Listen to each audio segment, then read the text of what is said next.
Ģirts from Erika Synth and Moritz from Endorphins. They're both manufacturers, Eurorack manufacturers from Austria and Latvia, from Europe.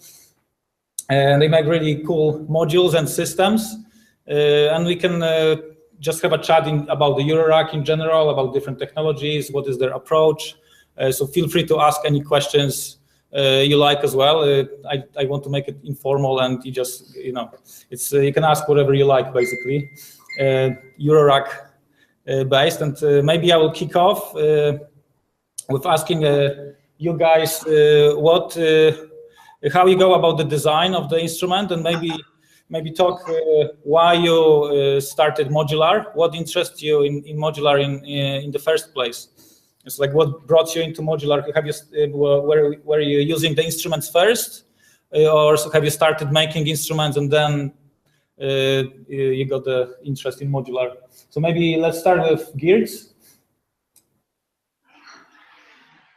So basically, I started this as a hobby back in late 80s, like 1986 or something, when I borrowed a book of DIY soldering from physics classroom in my school, and then I started to do different crazy things. And then I dropped the hobby, but like 8 years ago, I just accidentally came across extensive DIY community on music instrument, and then like I was instantly hooked, and I invested like 10,000 euros in building like different stuff which was available back then. So some guys told that, Ģirts, you have built entire my site, so I need to invent something new. And then it somehow moved that I felt that, well, I can contribute somehow to this community, and I started to develop a few DIY kits, and on 2014 we launched our first factory-made modules. So yeah, at the moment we have like hundreds different modules and accessories for Eurorack, and yeah, here we are. And our like entire philosophy, how we started actually the development, how we approached development, was to get off laptops from performance tables. If you go perform live, you should have modular exclusively, and we are kind of approaching this with our module sets now. So was the polygon system your first system you worked on? Oh yeah, actually we started with DIY Polyvox kits because I have soldered several Polyvox VCF with Western analog chips which are Western analogs to the original ones. But then I found that in Riga in an open market I can get the original chips. So I asked the guy, how many do you have? He said, well, I have hundreds of them, so no worries. He ran out of those chips in 3 months or something. And then by some miracle, I discovered that a factory here in Riga still produces those original chips, so we can source original Polyvox op-amps here from Riga. And also, lately, the factory developed like their own versions of CEM chips, and we have a series of CEM chip updated versions coming out shortly. How about you, Moritz? What's your interest with modular? How it started? I know that you are more designer rather than engineer, but how did it come about?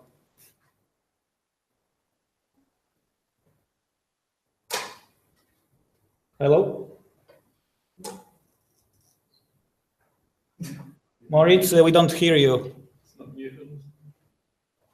Have you muted your? Yep.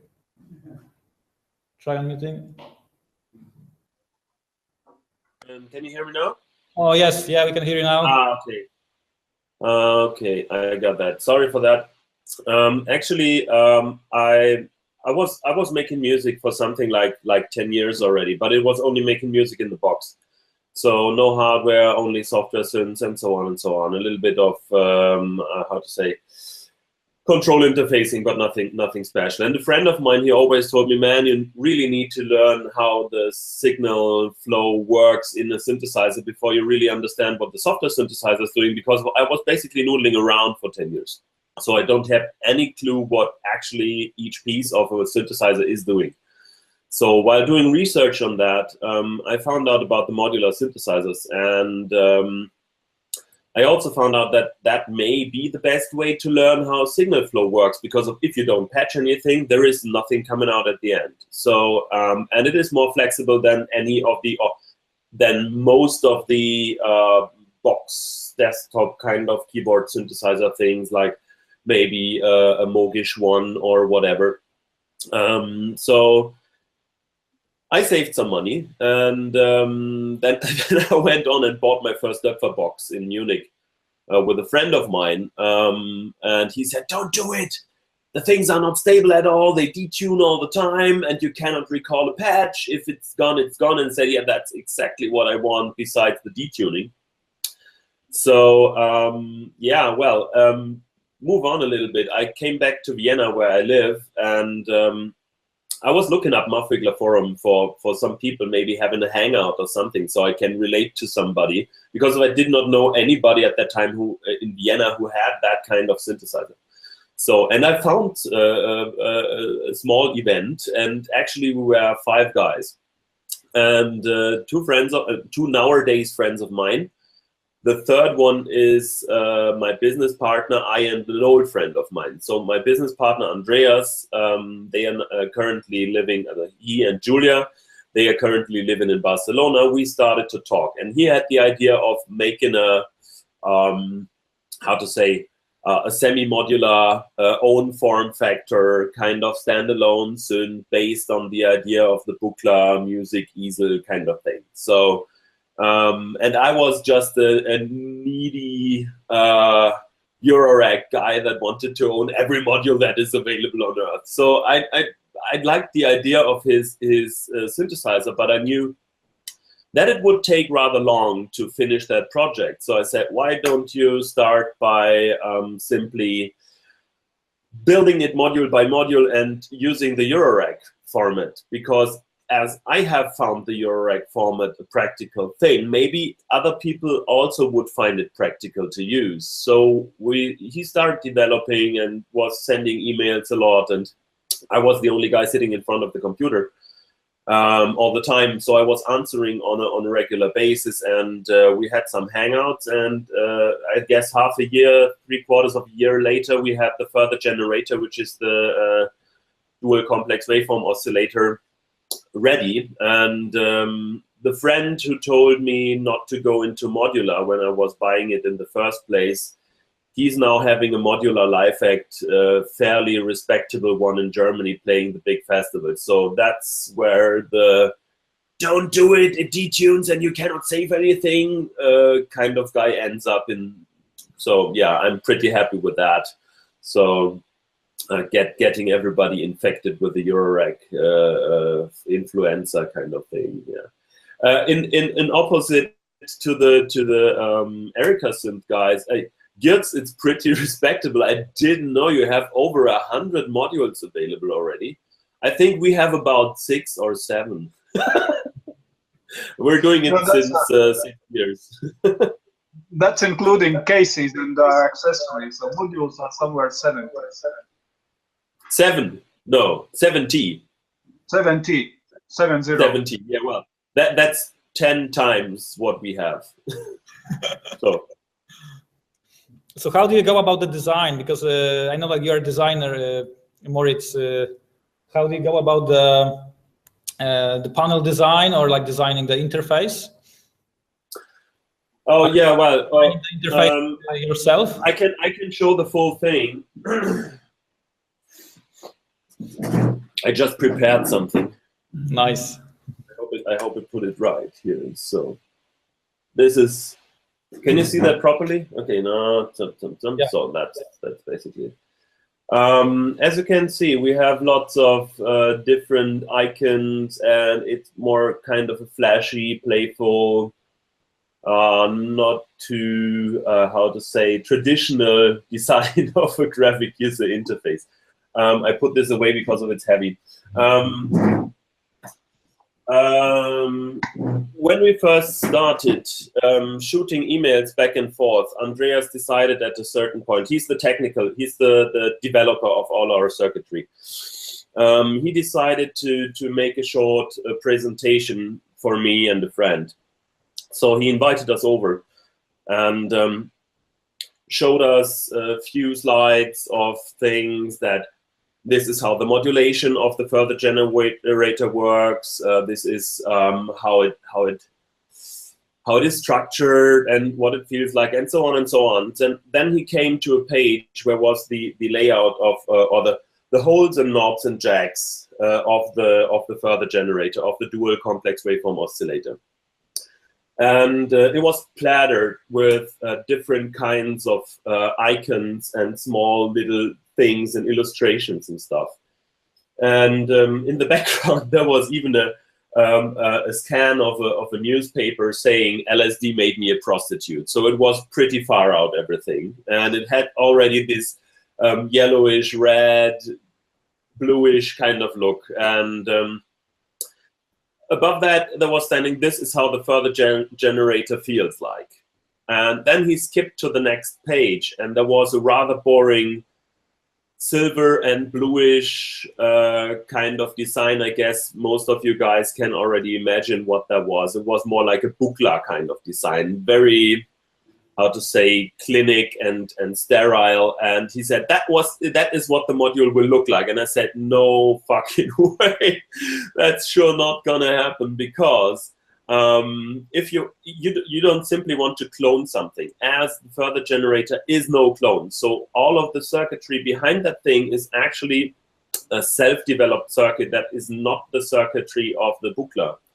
So there is lots of differences because of we went our own approach. So I said, okay, you know what? Shoot over the previous slide to me, as I'm in my day job still graphic designer. So I said, give this to me and let me do something. So I cleaned it up and I made some kind of using dotted lines to make some logical separations of the parts of the module, and also doing some hints how the signal flow inside the module is, because of there is some pre-routed things. So you use something like 4 switches for the mood index, and so on and so on. So that's what I basically made, and we tested that design. And I tried to speed up my talk a little bit, because I know I'm talking already very much. We tested the design and decided to go with the golden one. We had the silver version with less icons and stuff, but we didn't like it at all. So I went on holiday, and okay, so maybe let's switch to Ģirts. Maybe can you talk about your designs, because you have few different ranges. As we said, like you had like 70 different modules. So like, how did you come up with the ideas for these? Yeah, so as I told in the beginning, that we wanted to have modules designed for live performances, and therefore we have quite different approach than Endorphins do, because on our modules they are kind of layout. The layout is designed in a way that you exactly know what each knob does. There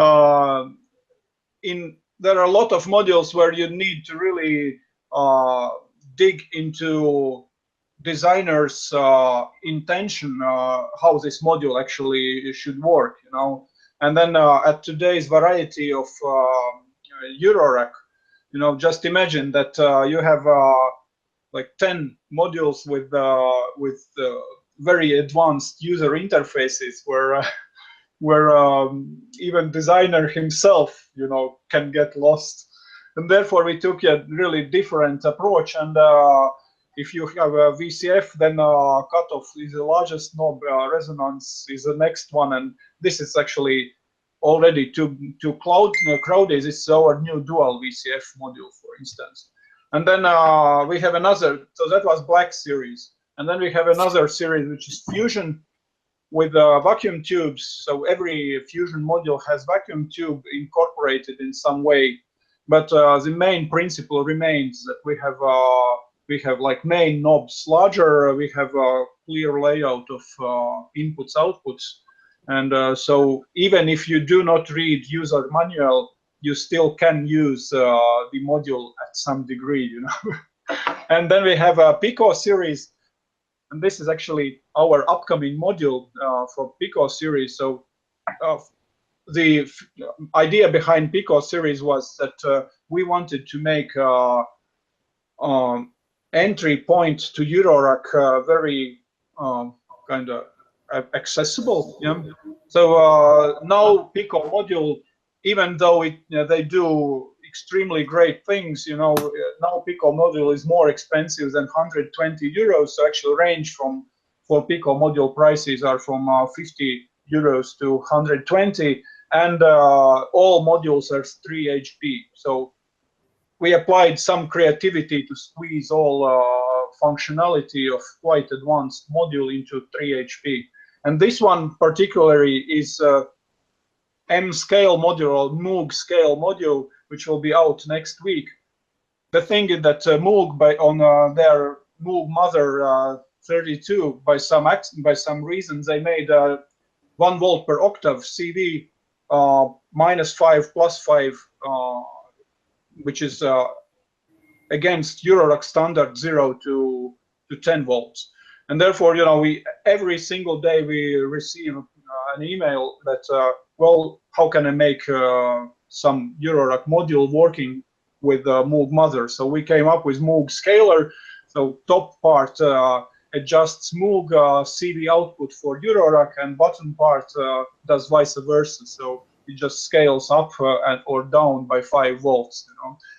And then the latest news are graphic series. So this module actually we presented on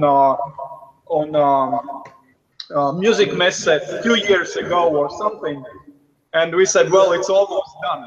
And it actually was almost done. It's produced, but then we decided to change interface radically so that it does, it has like different interface. So we reprinted all panels, and now we have like a couple of hundred modules in stock, but panels should be replaced, and we have more. So this will be out like 3 weeks or something. Well, yeah. So basically, our design approach is to make all controls logically placed so that they are ready for modules are ready for live performances. And a friend of mine helps us with. She owns like packaging design company, some agency. She does mostly packaging design for pharmaceuticals, but since I introduced her with the Eurorack, so she's really good at designing modules as well. Awesome, guys. Do you have any questions so far? We need to hear the rest of the story about the panel. From Moritz. Yeah. Okay, Moritz, can you finish the story about your panel design? Okay, well, I'm glad you asked me that because I'm not sure where I ended. I guess I went on holiday, and at that certain point, Andreas decided to put the faceplate design on Muffwiggler, just to see how the people react to that. So actually, I had no holiday because of every day he was calling me, whining, because he was insecure about the design, because of something like 40% of the people on Muffwigglers hated it.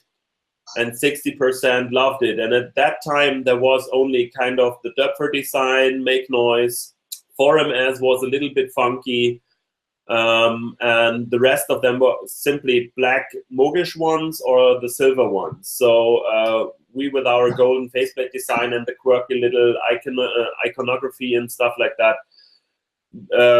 there was kind of a polarization. And every day of these 2 weeks, I told him, it's fine, because if it polarizes, or if it has some very, or makes strong opinion, then you're doing something right. Because if you're not bringing people to have a strong opinion about your modules, then you maybe just be one of the other modules. So it was, for me personally, it was a totally success.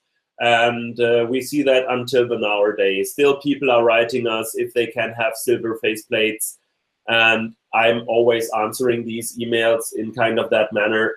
Of course not. And it will never happen, because of, I wouldn't cut off the breasts of my wife if I don't like her anymore. So it's just something that is in the brand. You cannot simply change the faceplate design for something else. So I totally agree. Yeah. So maybe we will some special edition kind of a thing sometime in the future, but I guess this is not something that we would do on a regular basis, because we are simply the guys with the golden faceplates and the quirky illustrations on that. And we always try to,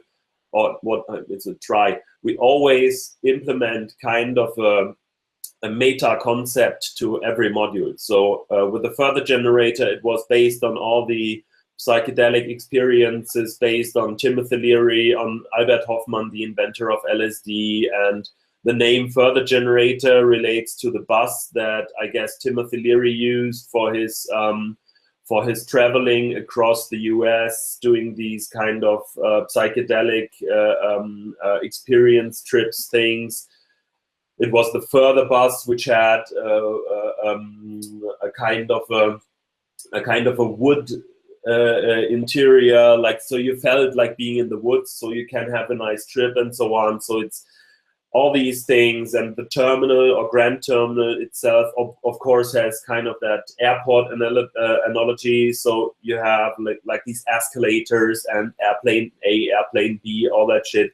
So, and go to gates, because initially it was a 2 low pass gate module, and then we moved it further, so and went right into space. So there is the shuttle control and la la la la la, and so on and so on. So with every module, we reinvent kind of the scenery and the concept that we are working our stuff for. And the finished thing is called Shuttle, and there is everything in it, starting from the mind-blowing kind of transcendent experience of sound generation until the cockpit, which is a mixer, which simply is a kind of a control. So that's the idea behind that. So for me, it was never only making a module for the module's sake and naming it after what it is. Like, this is our envelope generator, so it is called envelope generator. So there needed to be something else, because of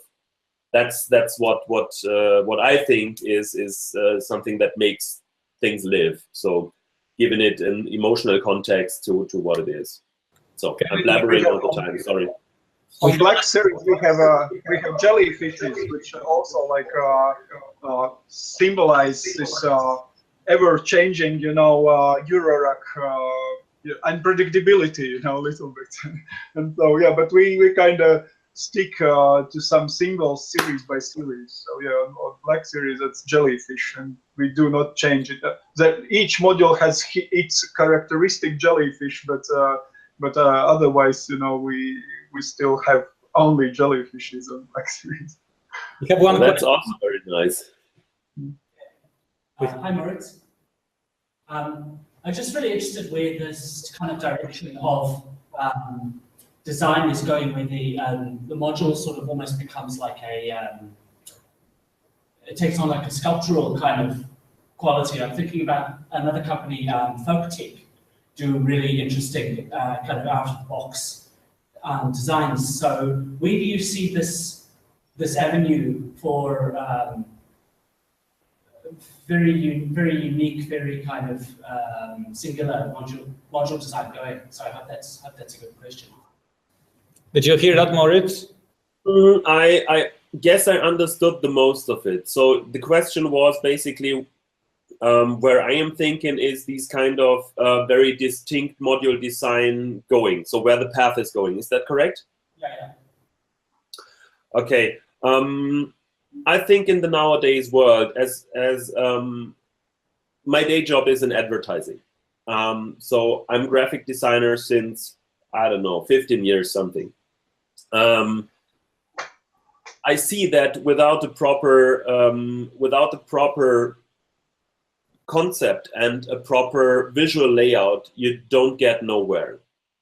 So the more distinct and the more special your design is, the less people you may attract in the first place.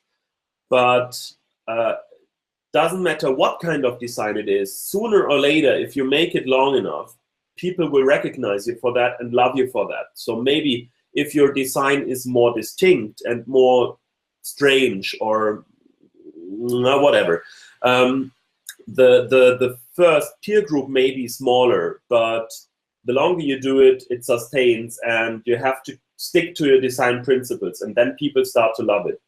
It's the same with arts. It's exactly the same.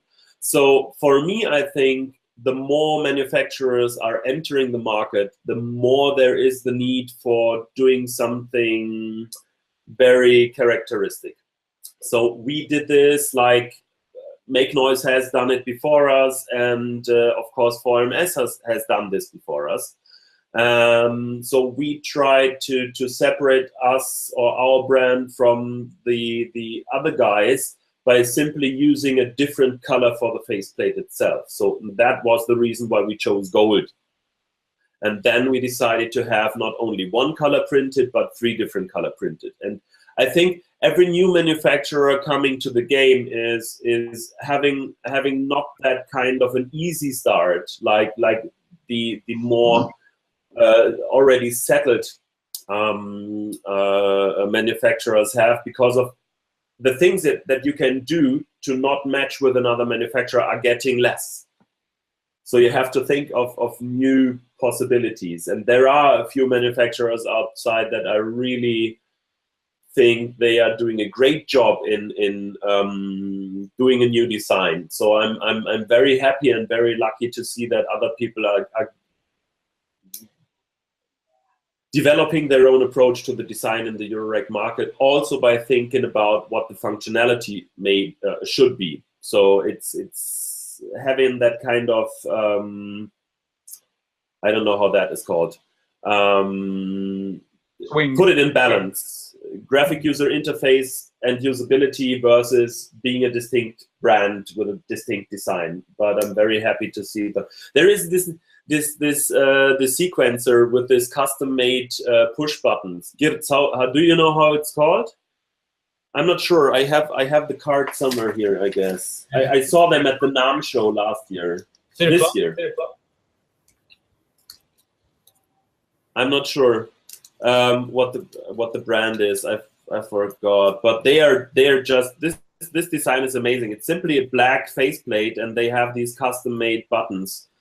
I tried to find out what the brand is, but I don't have it here at the moment. No, sorry, I don't find it. You're looking for design. So from my side, again, want to somehow object your opinion, because if you are coming up with like Endorphins, so you are coming up with a complete system which looks amazing, and you have like funds of your modules, and when you put all your modules together, they give like really massive visual impression.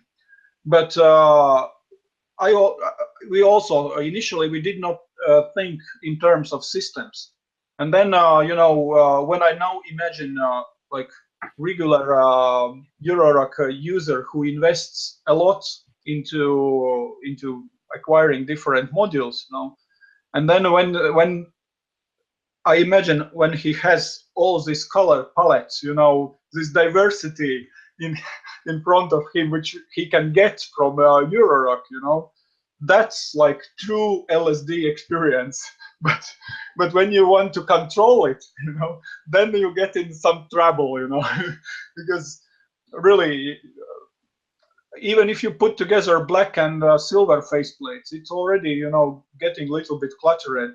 When each module has different colors and this layout, you know, you really need to master your instrument then to have it really playable. It's funny because it's funny. Sorry for interrupting, but I see the complete opposite way.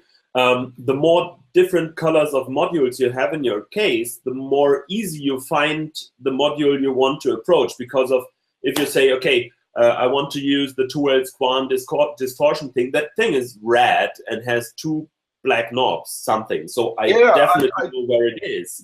Yeah. It may be. Yeah.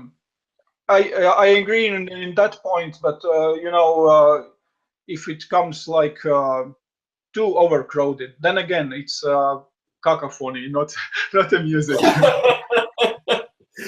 Yeah, sure. Yeah, it's kind of the case. Like, is it better to have one manufacturer design, or is it better to have a variety of different ones and different approaches? No. Do have variety, of course, because Eurorack is for variety or for creativity through having a choice, through personalization. So you can personalize your instrument, you know, as far you want. Also, I have a question like about the businesses, because your both businesses are quite different. Like you Ģirts employ quite a few people probably now, no? And Moritz, you work with how many? Is it 3 of you only in the company? Hello? We are 3 guys. 2 guys, yes. 1 girl. We have 7. So, like, how do you find your company within the Eurorack market? Because it's growing quite fast, like over the last couple of years, I would say. Probably, like, it's how do you find keeping up with the demand and with the different modules that are coming up? You know, time by time, I'm invited to some conferences to give speeches on how Erica Synths promotes exports or whatever, and then people ask me about competition, you know, there. But my reply by today is that actually we are not competitors here. We are more like friends or colleagues who just develop a category, because category still grows, and every single manufacturer contributes somehow to the innovation there, to making it even more interesting and diverse. So I do not look on the Eurorack as competition at the moment. So I have a very great example that I took all my colleagues to Superboost last year, and those younger ones, they were asking, "Ģirts, why are you hugging everybody there? You know, because we are friends, you know." And really, I would really encourage like all companies to invent more and to some new appear, because here really you can express yourself both musically, creatively, and technically as well. Yeah, I also find it like one of the most interesting things about Eurorack, that it's this amazing community, and like whether you are swapping modules or trading with other people, it's and then seeing like so many companies coming with innovative modules, you know, all the time. It's really exciting. And also, and it's also sustainable, because you know you do not throw modules into garbage typically. You just try to trade them for anything else, you know. I guess I couldn't have afforded my studio if I wouldn't have been trading. Yeah, but actually to add something, I totally agree with Ģirts, and I want to add something because I read a quote from Dieter Döpfer when the Roland these small little things like the razor and stuff with the extra power supplies, but in Eurorack format came out, and he was asked about the situation, how he does like it that the big brand is entering the Eurorack market. And he said, for us, it could be only good because of they are spending money on advertising we can only dream about. So also they are contributing to the Eurorack and to the rise of Eurorack because of they were promoting their own stuff. But if you're buying something like a small roll-on system fitting into one row, maybe needing a separate power supply, sooner or later the people are coming to the point that they want to have something different in modular in their case. So it's always advertised for also advertising for us. So that was one point. So about the friends and community thing. In the earlier days, it was even more extreme. Right now, there are a few brands that are in there for the money thing, but you can also tell that Eurorack is not a thing that you make quick and fast and big money with it instantly. You have to build a brand, you have to build trust, you have to find friends, people that really are into your stuff. And if you try to do it like on a quick run, it's simply not gonna happen. And the better you match, or the better the more approachable you are, also on the fairs, and especially with other manufacturers, the better you are able to work with things. So with us also, and with other brands, there are always communications going back and forth. If you have something like a problem in the digital domain, you know exactly which guy to write to from another brand to ask him for a how to say, for a hint, and then he tells you maybe the name of the book and says, and in addition to what is in the book, I found out la la la. So it's always a back and forth with other manufacturers, and everybody's sharing ideas. So I totally agree for 110% with what Ģirts is saying. And still, there are a few brands out there, I guess, that are not willing to enter these kind of community feeling. But I guess that's also a normal part of the game. Not everybody wants to couple with everybody. Yeah, we have another question. Hi, this is the both of you. I love the communal aspect of Eurorack and synthesizers in general. What do you think you can do as manufacturers to promote a more diverse community? Considering that, generally speaking, I mean, just looking around the room, everyone here looks exactly the same. And a lot of the other events I've been to have been exactly the same as that, you know. So I guess in you guys' position, which is one of considerable influence, I guess. What do you think you can do to encourage that? Guys, did you hear the questions? The question? Could you please repeat them, because so how you can make the contribute to the making the community more diverse?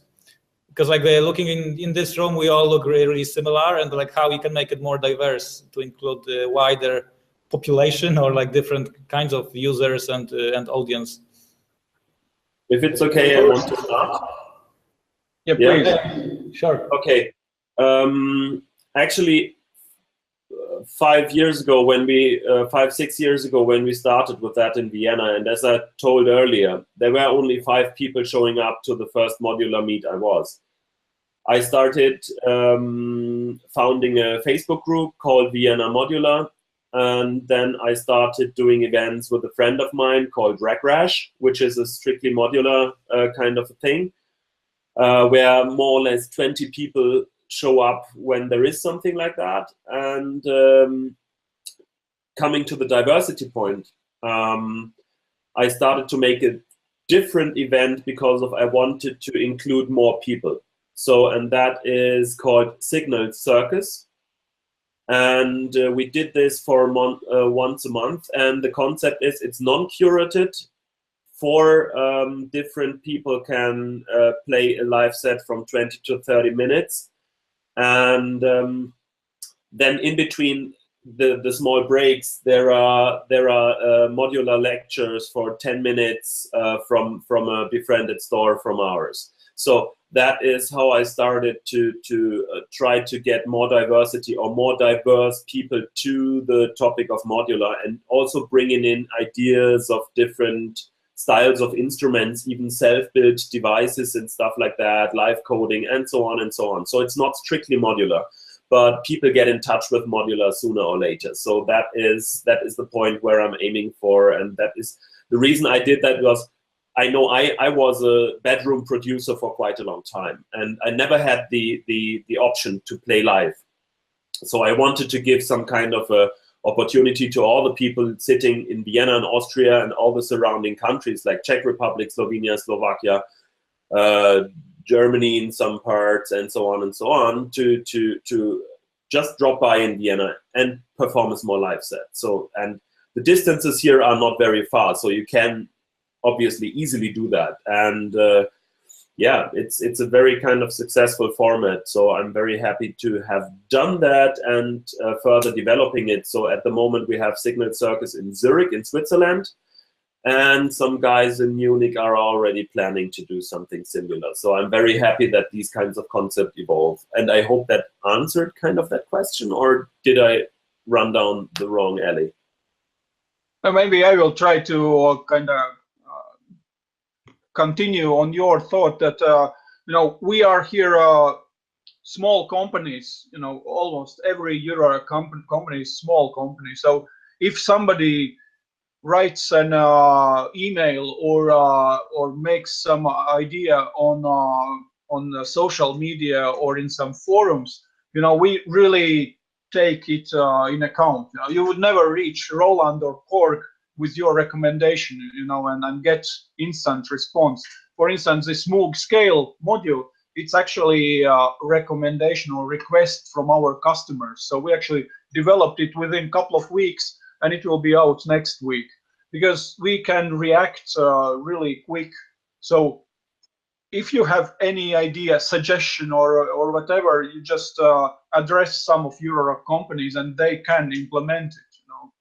And also, more, I agree with Moritz that more you perform live, more you figure out what's missing, more you have new ideas, you know, what can be done better.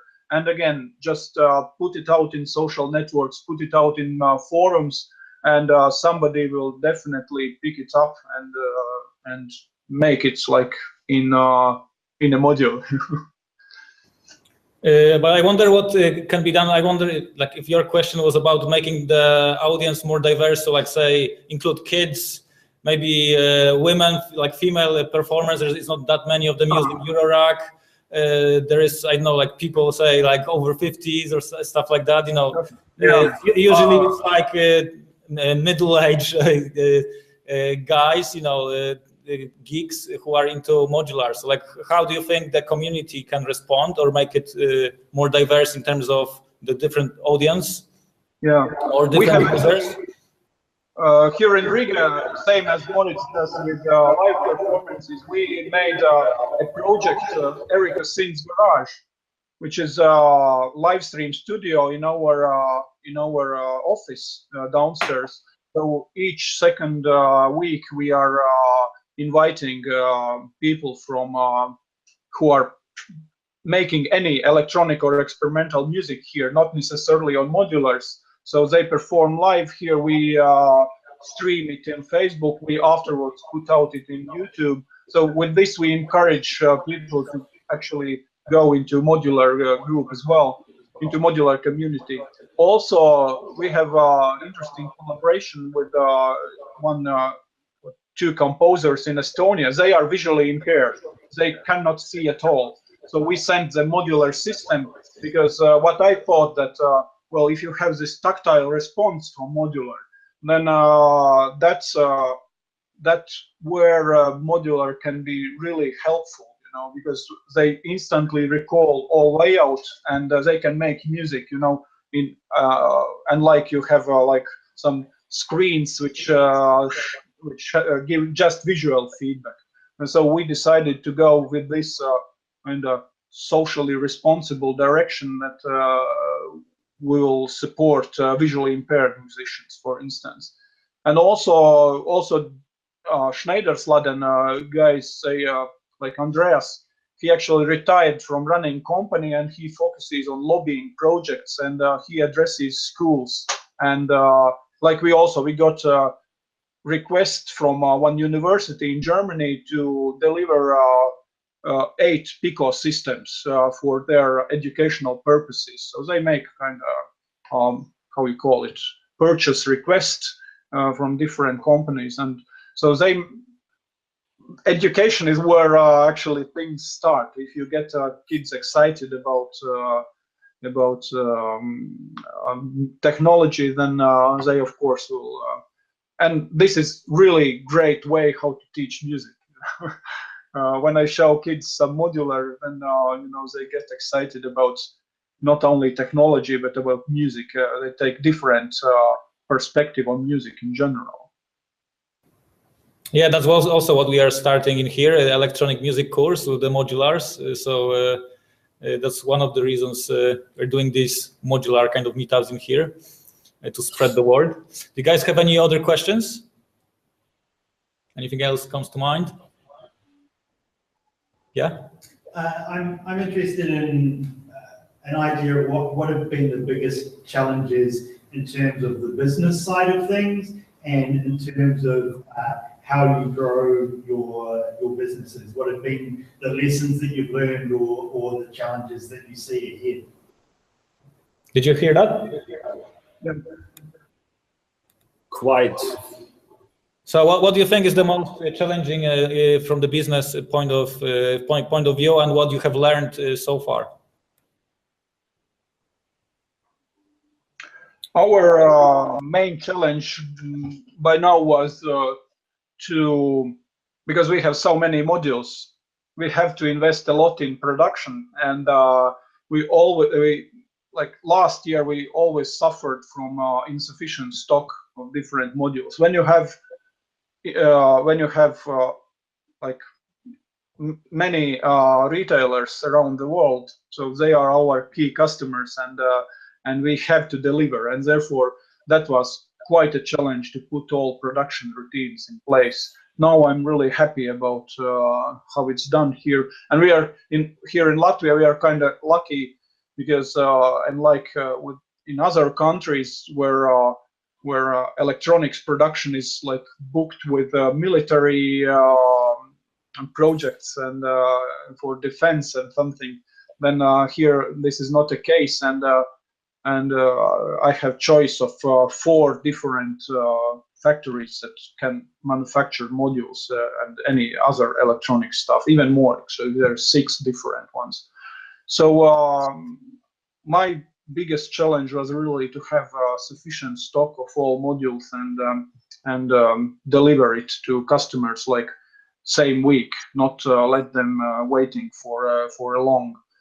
And yeah, also, managing cash flows, because I never took loans in bank to start business. So we were just growing on our own income. So, but there were times when it was quite tricky and challenging. So, but yeah, nowadays I'm really happy how it played out.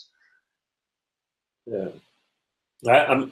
The only things I can add to that is that the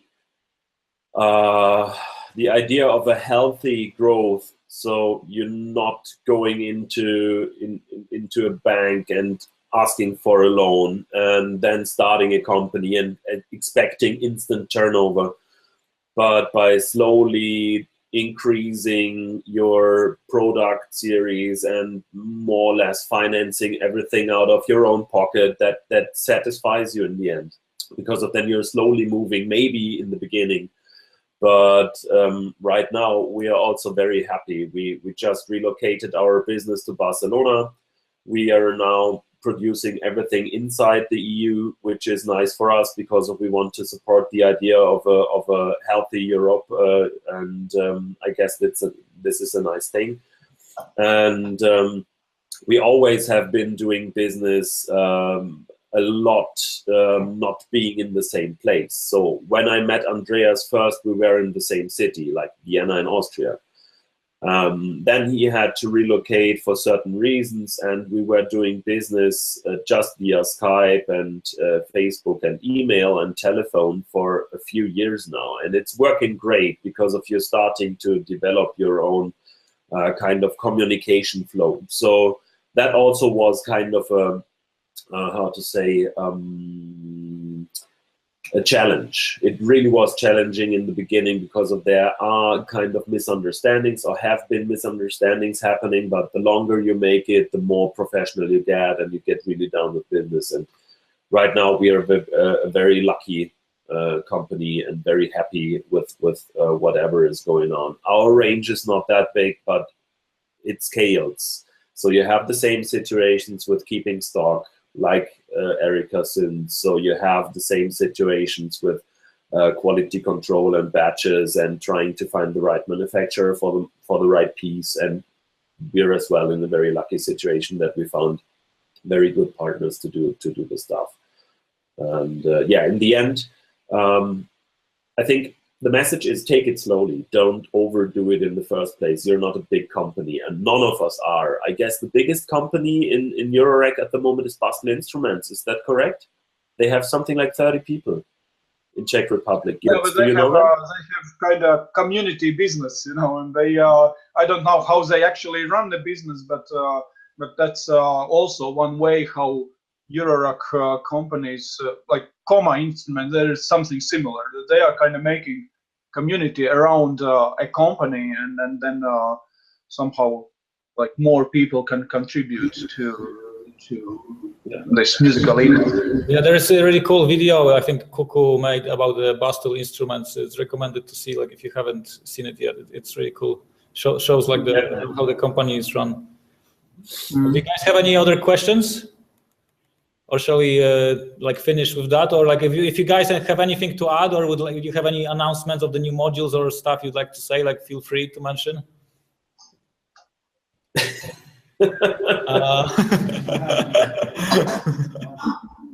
I promise this will be out in a couple of weeks.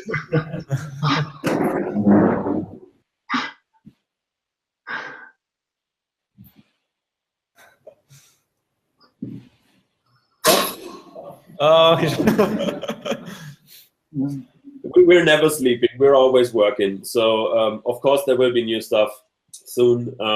Depending on how development goes, sooner or later we will come up with some fine new modules. But yeah, for the moment, nothing too much to talk about.